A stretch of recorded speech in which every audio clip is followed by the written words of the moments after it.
Good day, everybody. I just noticed the title is wrong on this, so I'm going to go ahead and change it now. How is everybody doing? Hopefully everyone is doing getting a wonderful day out of it. There's Dirty Water, Mickey, Dan McCumber, my early birds. We got 5 people in here, and I'm one of them, so we got 4 people in the audience, and I know 3 of them. There's got to be a 4th one out there somewhere. All right, here we go with a 1966 roll in a hexagonal tube. I have never seen a hexagonal tube like this before. There's 2 of them in this collection that I got. The other one's already gone. But this one is a 1966 BU roll. You can actually read it on here. I look at it live and you can't really see it that well. We're going to cut this one out of the tube and see what we have in here. Hopefully we're going to have a great little roll.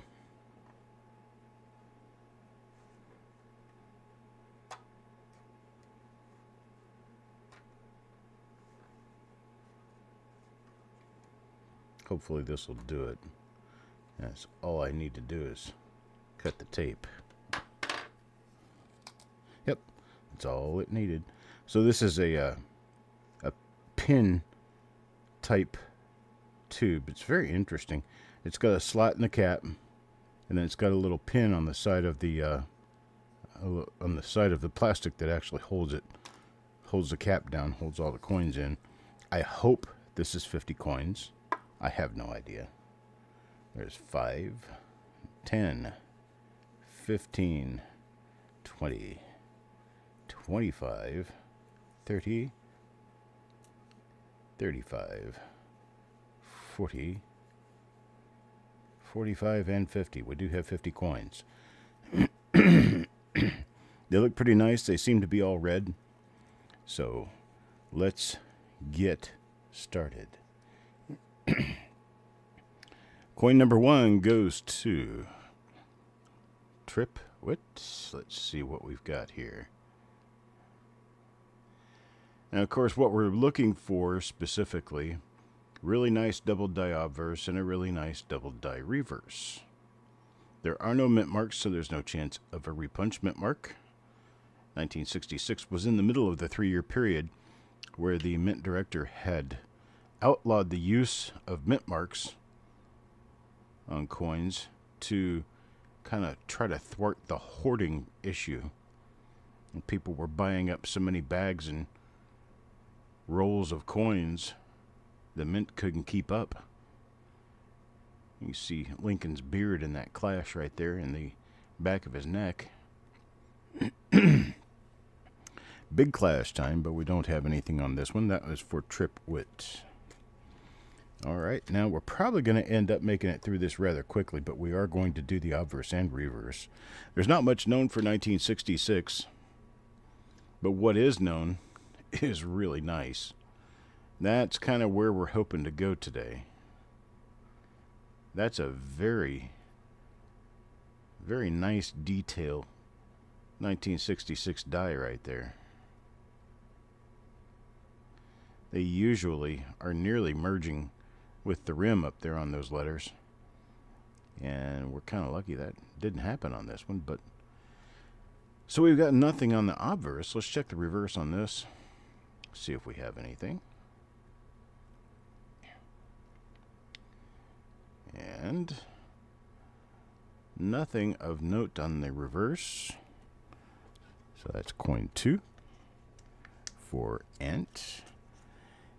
Yeah, when they started putting mint marks back on the coins in 1968, they actually started putting S mint marks back on circulating coins.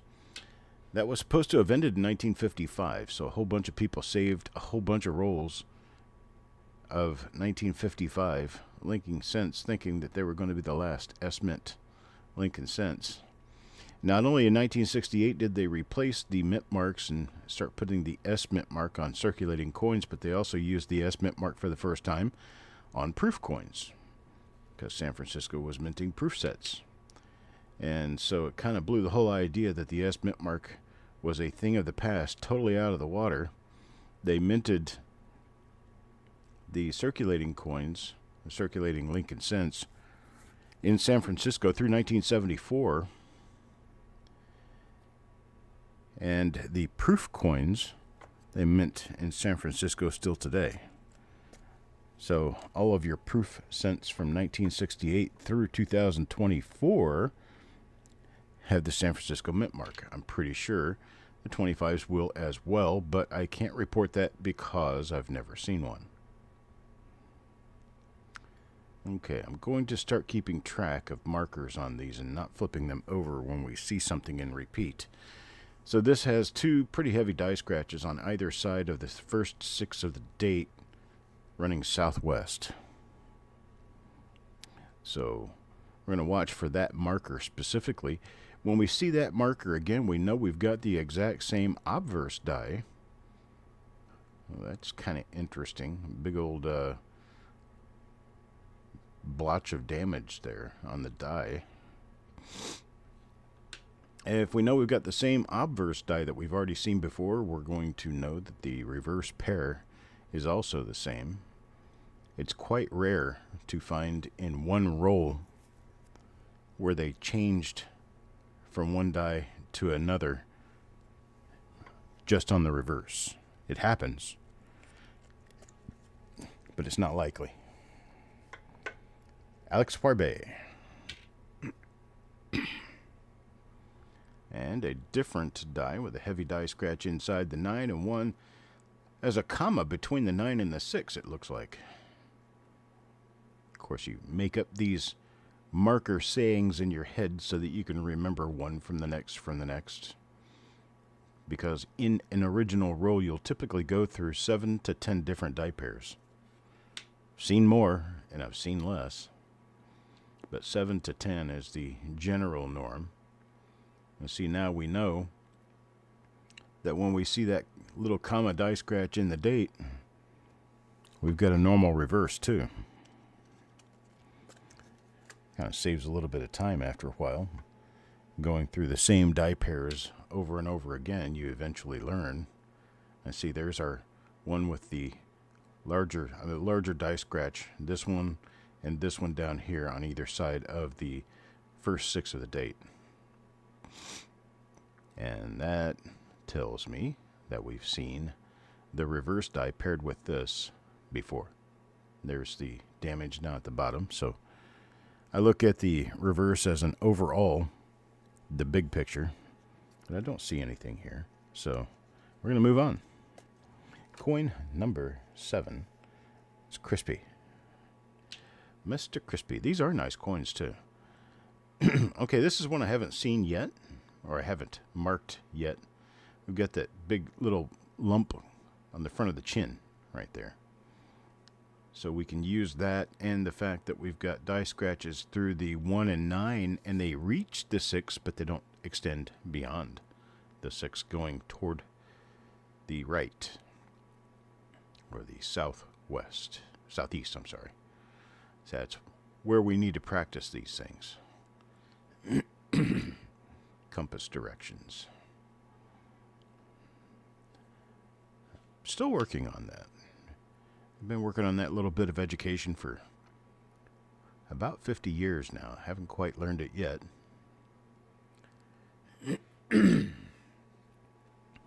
Sorry, I got my morning throat croup. Trying to get my throat cleared out for the day. Farm Dog. Well, let's see what Farm Dog gets. Okay, this is yet another different die. We haven't really paid attention to this one yet. If you'll notice, you'll see different shapes to the inside curl of the 6s. The first one and the second one are a little bit different in shape. That is normal. That is part of the design. Why? I don't know. Okay, so this one has a really heavy die scratch way down below the 9/6. It's completely worn out to a point you almost can't see it anymore. That's going to be our marker for this particular die.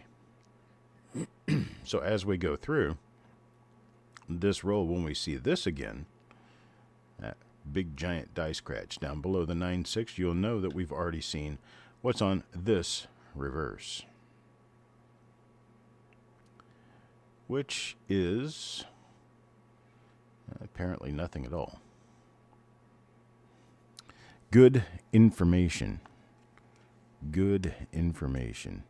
Stuff you need to know.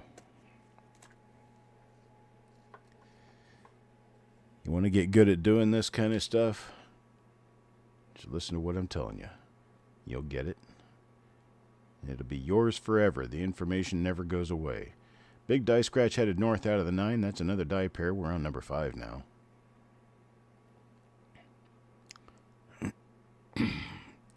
Not a double die.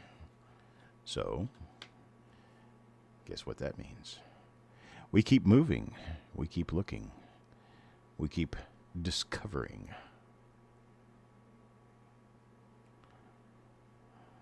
It's interesting how we have roots of words in the English language that are very succinct in their meaning. I mean, they can really only mean one thing, but then we pronounce the word differently. So, for instance, the word discover. Most of us say discover, like it's scover, discover. But if you think about it, the root of those words is dis and cover. So the S and the C, that's that. That's what that one is. I was looking for its marker. It's that big chunk right out in front of the cheek, or right in front of the chin. We've seen this one. So if you really think about it,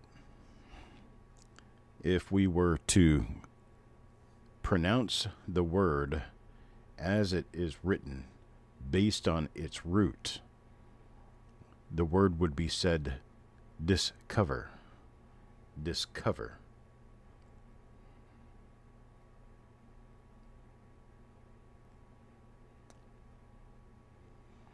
So it would be D-I-S-C-O-V-E-R.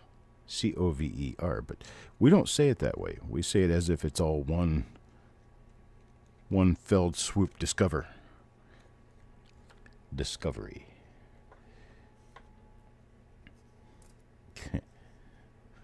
Reminds me, someone told me I should be doing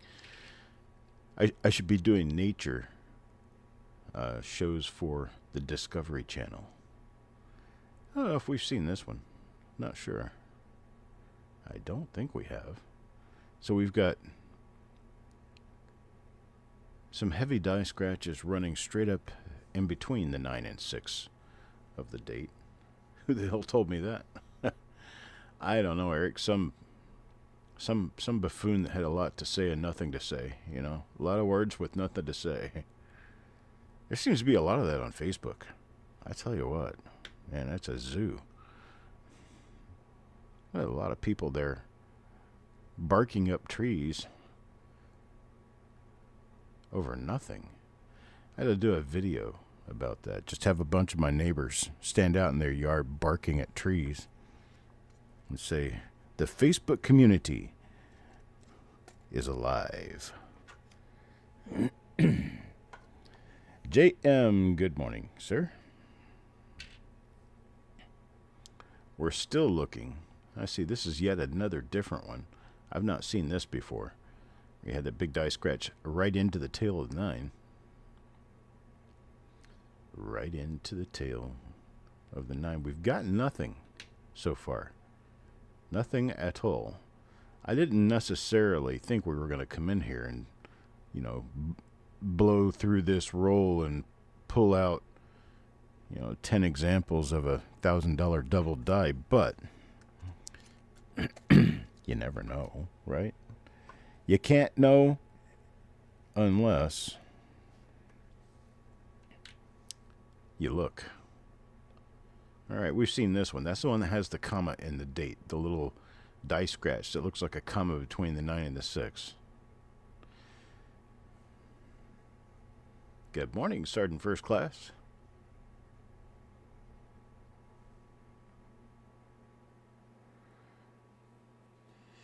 So we've already seen the reverse side of this.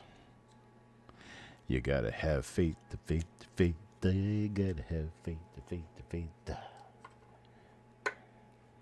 A big, big song when I was going through my first year or so in the military.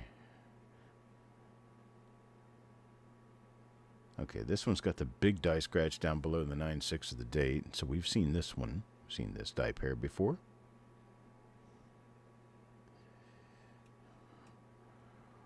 What do you make of that? Well, I could make a hat. I could make a boat.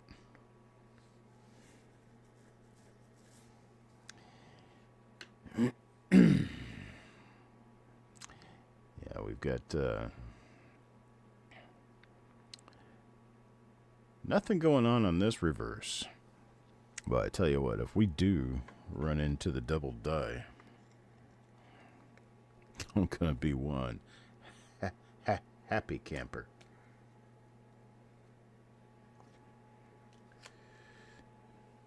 Because there's going to be a lot of them out there in the community. And I like that idea.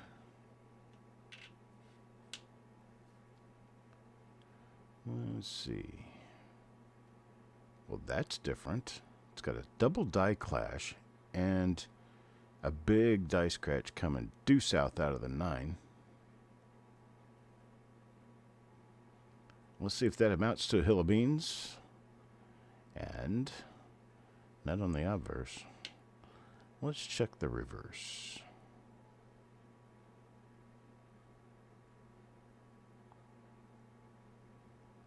Let's see what we have here. I thought for a second I might be looking at a minor double die, but I'm not. 'Tis sort of unfortunate, but we have nothing out of the ordinary on this coin.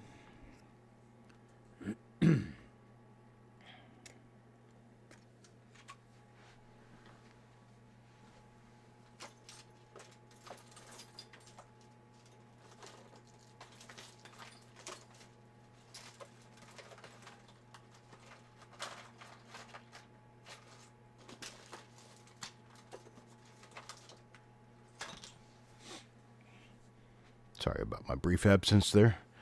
I was checking for something. Hang on just a moment.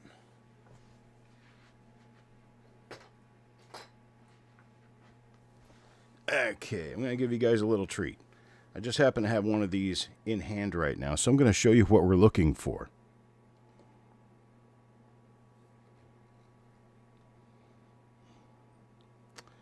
This is an example of the double die we seek. These things are rare, very rare, and if we find them, they are quite valuable.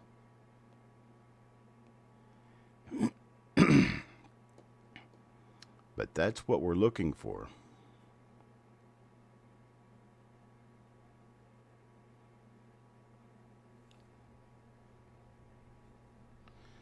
Shows doubling pretty much all the way around the design. It's a little stronger over on the lower left than it is in other spots, but it's a class 1 double die rotated hub doubling, which shows all the way around the outer periphery of the design. Trying to get it in good position for you to see.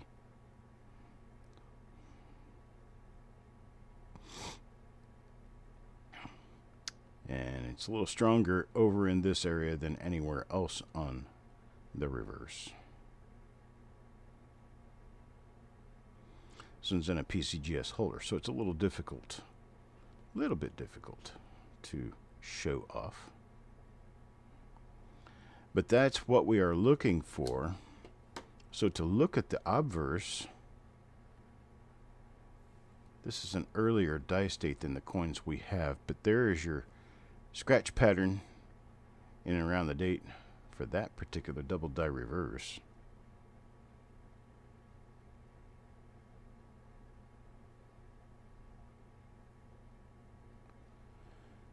Just so you know.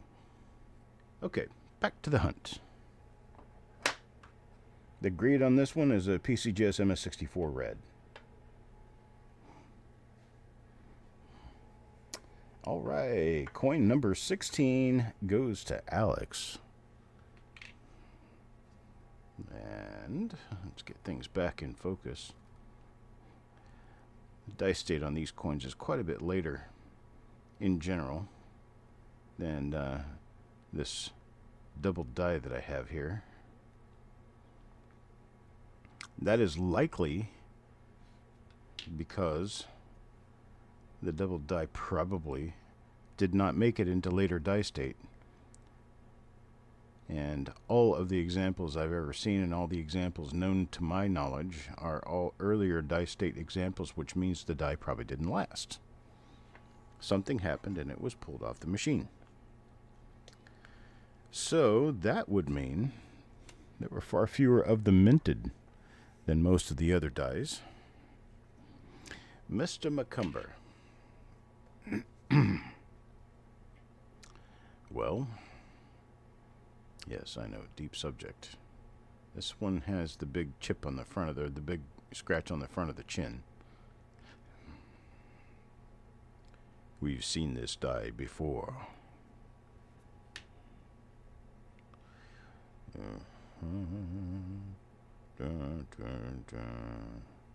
Having just seen that, it makes this job so much easier. Makes it easy when you know what you're looking for, right? When you have an example in hand that you can actually show off. No, that is not my coin. So I am certain it's probably for sale, but the price tag would be quite large. We're talking in excess of $5,000, I'm sure.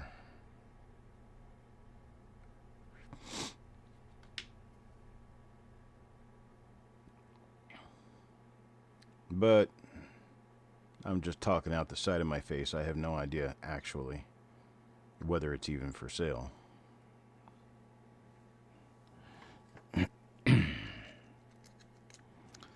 We got 4 reveals scheduled for today. The other 3 are all modern rolls, but modern rolls provide some good stuff too. We've got a 2000 Philadelphia roll. We'll be looking for white AMs. We've already seen this reverse.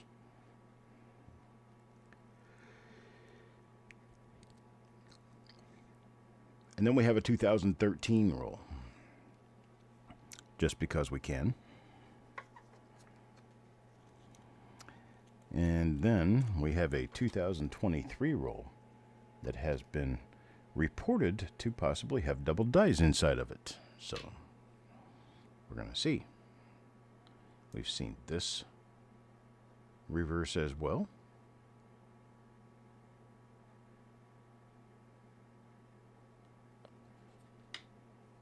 I flip it over and take a quick look just to be sure.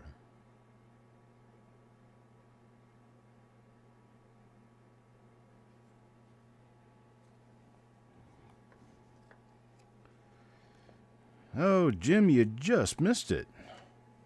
I showed the actual 1966 double die reverse number 1. A coin of very, very tough rarity and very high value. This is a die pair we've not seen yet. This one's actually a much fresher die pair than most of the other coins in the roll. Unfortunately, it doesn't show us any doubling, but it's neat.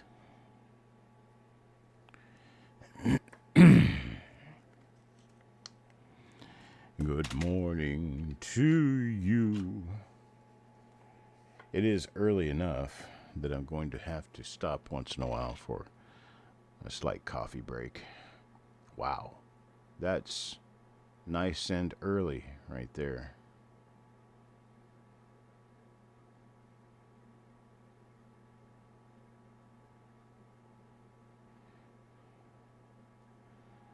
Looking for my Dublin.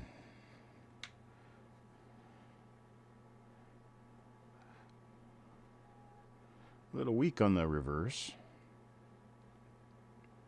That's That's what that is. It's a slightly weaker strike. Provides us with all those little scrapes and scratches. That's what the planchet looks like before it's hit, before it's minted into a coin. So the die actually flattens out a lot of those little marks that come onto the planchet because, well, the planchet goes through the blanking press, it falls into a bin. Then it goes through the upset mill, and then it falls into a bin. Then they get washed and agitated, and they get thrown into a bin. And every time these get thrown into a bin, they decrease in condition. They are very slightly damaged with little scratches and stuff. Morning, Kevin. And they are straightened back out by the dies because, you know, you got 35,000 tons of force. 35,000 pounds of force going on to the planchet to make it into a coin. And, well, what we have is a smashed coin. Today is Kevin's birthday. Happy birthday, Kevin. We only have one of those a year, right?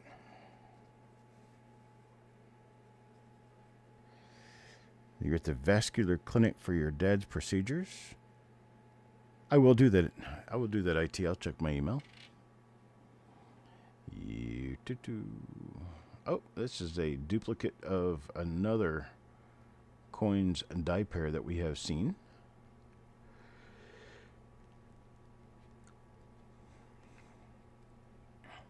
Nice, rather clean 1966 obverse. Let's check the reverse just to be thorough. And yep, we've got nothing there. Nothing there. Coin number 25 now. For Mr. McCumber.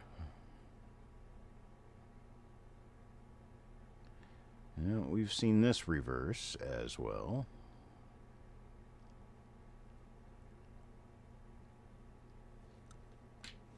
But I'll check it because Dan's here. We'll look at Dan's coins. All we can look at Dan's coins today. Okay, this one turns out to be another normal one. Normal. Okay, coin number 26. Let's see what we have for coin number 26 now.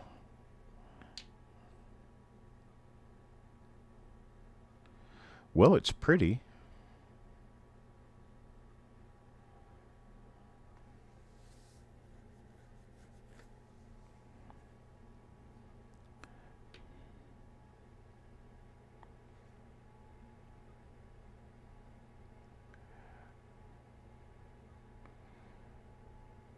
So Eric SFC says he's getting a bit spiraled looking through a good scope this morning.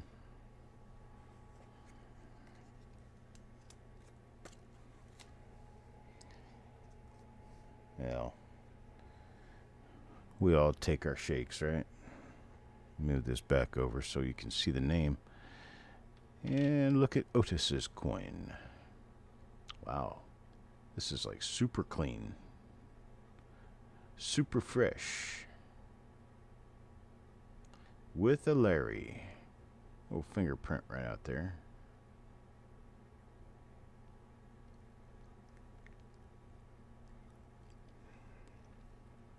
Well, I see nothing on that side. What about the other side?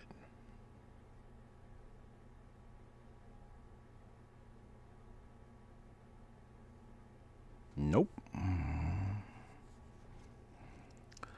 Not gonna do it. Let's check coin number 28 now then. Stanley.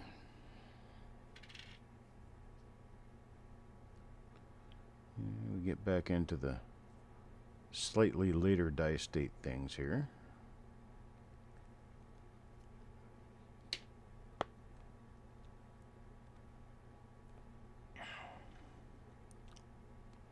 No doubling on that one.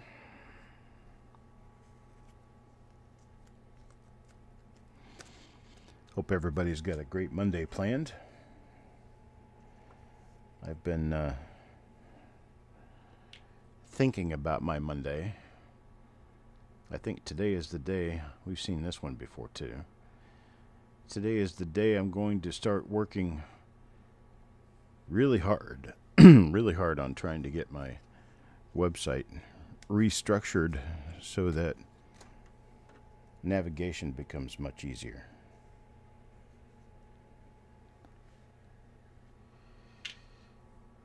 Here we go.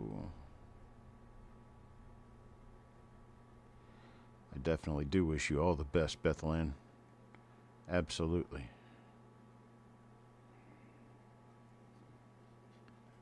I hope everything goes as well as it possibly can.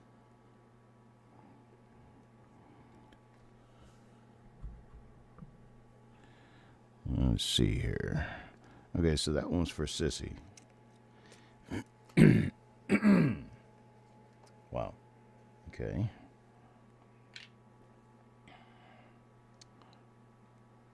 For those of you who have never smoked, don't do it. That's what's wrong with me. I smoked for a number of years. I quit better than 10 years ago, but it still affects me.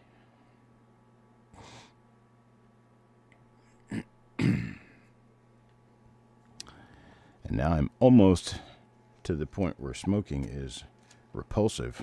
Just, to me, it just stinks. I don't know how I ever did it.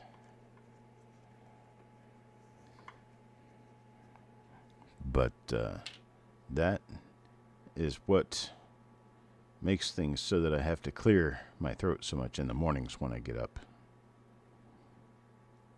After I've been up for about 2 or 3 hours, it clears itself up.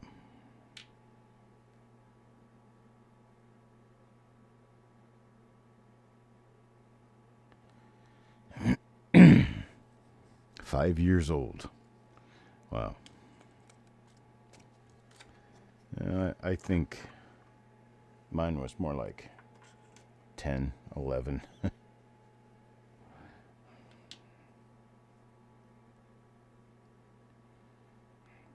5 years old, I used to sit at the foot of my grandpa's chair and watch him smoke.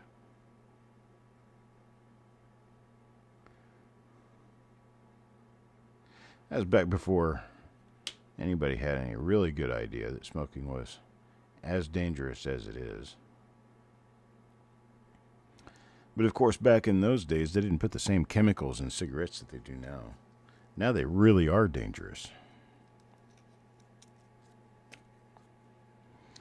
Good morning, Rico and Arizona Coins. Hope your Monday's turning out to be a good one. We are just over halfway through a 1966 roll. And we were hoping for the big ones. But, yeah, it didn't happen. I don't think. We're still looking. But our hope meter is down. You know, you get ready to open a roll and your hope meter is at 100%. And it seems like every coin you go through, your hope meter drops by 2%. And so we're down to about 40% now. 30 or 40%.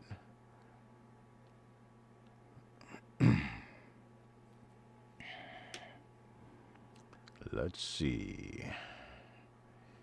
Well, there goes more hope lost.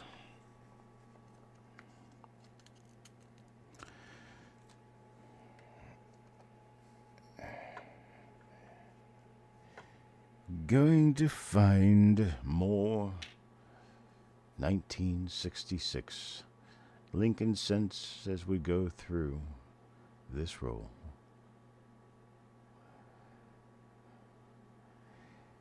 In their natural habitat, 1966 Lincoln cents can be not so difficult to find. But the rare doubled die reverse is one for the ages. We tell stories to the young children at the campfire about having found doubled dies when we were young, repunched mint marks everywhere.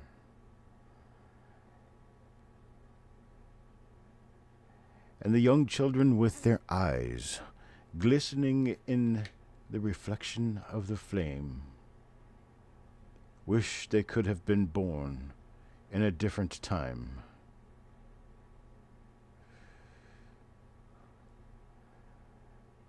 Only for that moment, until you remind them in the 1970s and 80s there was no Call of Duty. There were no Xboxes. We didn't have cable TV. No streaming, no internet. Microwave ovens were expensive. And cars burned regular leaded gasoline, and electric cars were merely a dream.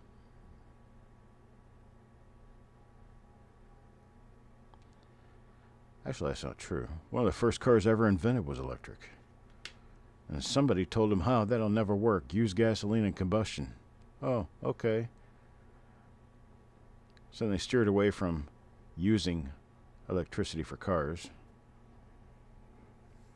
for a little better than 100 years.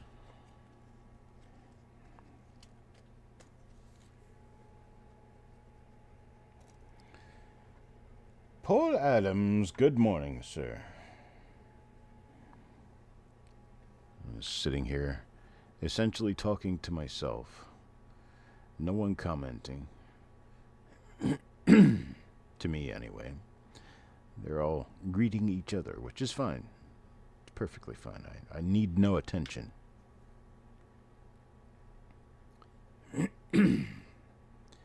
Merely telling stories about how our offspring and their offspring wished they could have been born in a time where things were simple, prices were cheap,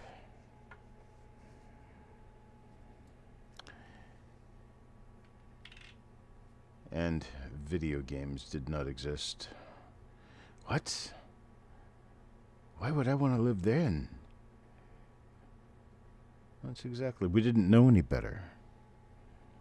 We had no knowledge about the internet or that it was even possible. I lived in a time where having 16K of onboard memory and a 40 megabyte hard drive meant that you were slamming. And the other thing that really added to the value of your overall computing expertise was to have a cassette tape drive that you could actually save your programs to. You know, that program that you would write that adds 4 and subtracts 1 ad infinitum, and you're watching the numbers go up and up and up. It only took you half an hour to write that program, compile it, and get it in the computer. Good old Visual Basic back in the days. Yeah. It's one of those things that the current young generation will never have to experience, even though they think they want to.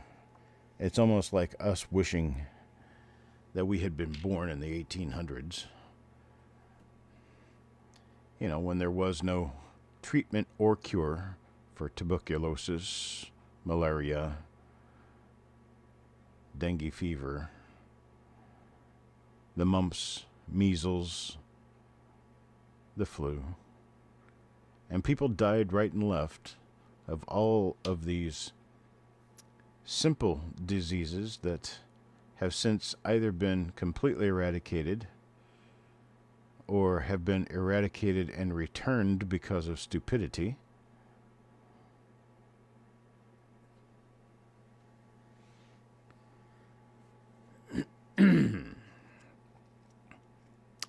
That's right. DOS commands. Gosh, if I could barely even remember those. CD space backslash dir.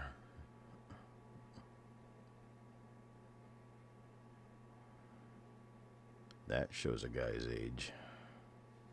Yeah, tree.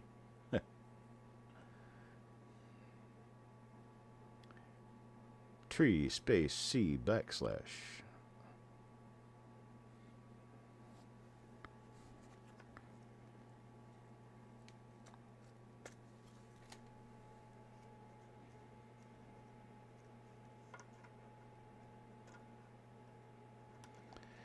Or when you got really stupid and wrote a program that said A equals 1, A plus return.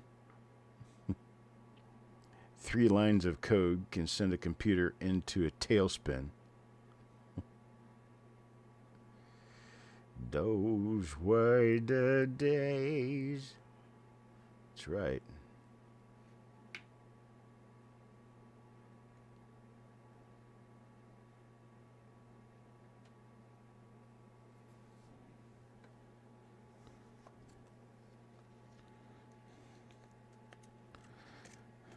Yeah, I see what you did there. Well, let's see. We're on coin number 45. We are just a few coins away from the end of this roll. I'd like to remind everyone here that, I'm going to say in about 10-15 minutes I'll be starting the second roll for the day, which will be a 2000 Philadelphia roll. We're going to be watching that one for the wide AMs. See if maybe we can find any of those. 2000 wide AM is not nearly as difficult to find as the 98 and much, much easier than the 99. So we'll have to see what we have.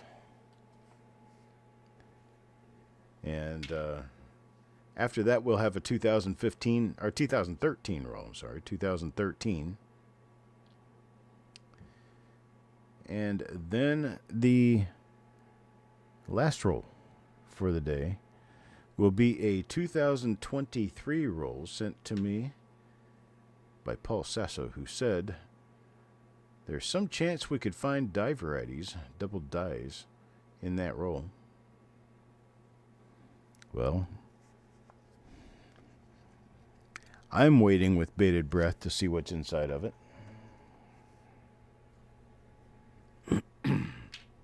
The 2023 Extra V. Those are still considered a thing, huh?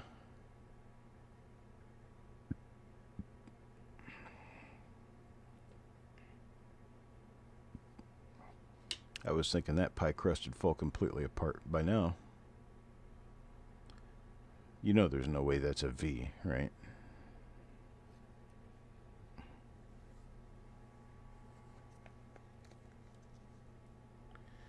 There is a big 2024 double die.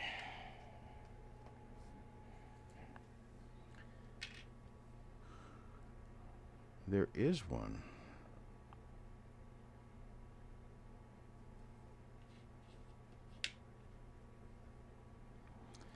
Folks, we are gonna find a big donut hole in this roll.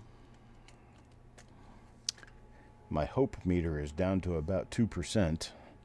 That's not good. We've had some rather nice coins in this roll, but nothing else. I invite you to join me here in about 10 minutes for the next roll.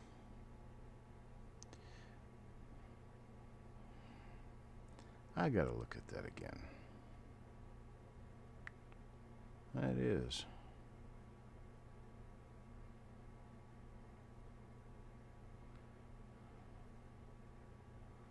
That is a double die. I do believe that is a bar L. I think it is.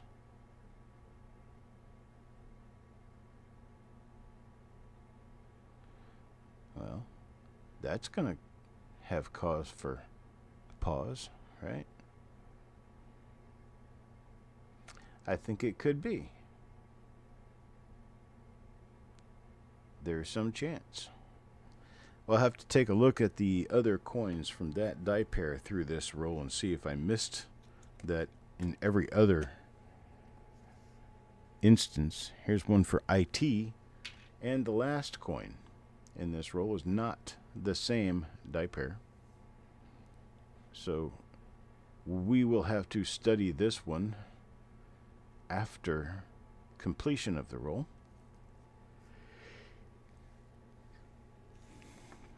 But, well, that's what we've got for right now.